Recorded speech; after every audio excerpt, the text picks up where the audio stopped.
এই উলটা দিয়ে আর এই গ্লুটা দিয়ে আমি আজকে আমার মেকআপ করব। বিসমিল্লাহ।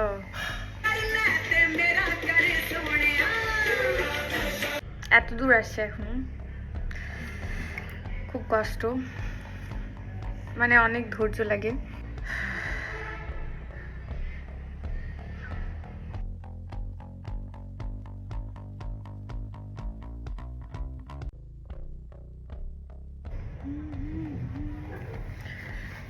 কেমন লাগতেছে আমাকে? ও জানি না এটা কিভাবে ঠিক করব, অনেক সময় হয়ে গেছে, 1 ঘন্টা পার, 1.5 ঘন্টা।